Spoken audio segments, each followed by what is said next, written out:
इसके साथ-साथ बहुत बार ये हो जाता है कि धात्वाग्निमांद्य होने लगता है।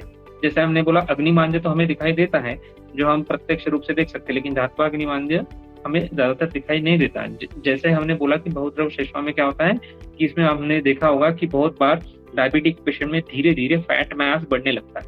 तो हमारे यहाँ यह कांसेप्ट है कि ये अपाचित मेद धातु है, यानी मेद धातु धीरे-धीरे अपाचित रह रहा है और उसके आगे के धातु जो का पोषण है वो नहीं हो रहा है। तो उसमें पहले धात्वाग्निमांद्य होता है मेद धातु का, फिर मेद धातु से आगे माउस, फिर उसके बाद रक्त का भी हो जाएगा, पीछे आगे शुक्र का भी हो जाएगा। ये सब धातु धीरे-धीरे मज्जा का भी हो जाएगा। ये मज्जा का होने से फिर क्या होता है, बहुत बार भूलना, ये सिम्पटम पेशेंट में आ जाता है कि वो भूलने लगते हैं बहुत सारी छोटी-छोटी चीज़ें। उनका कंसंट्रेशन कम हो जाता है, उनका कॉग्निटिव फंक्शन कम हो जाता है, वो ज़्यादा कन्फ्यूज़ रहने लगते हैं।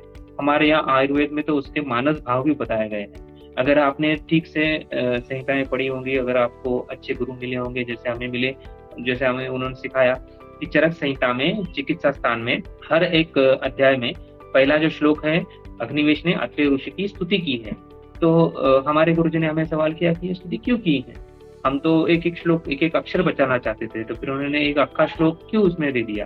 तो फिर उन्होंने बताया कि उनमें जो मानस भाव बताए गए हैं, उसके विपरीत मानस भाव अगर आपको होंगे, तो आपको वो डिसीज़ हो जाएगा। जैसे प्रमेय में बताया गया है कि निर्मोही, यानी कि जिसको किसी का मोह नहीं है, ऐसे हमारे आत्रेय महाराज।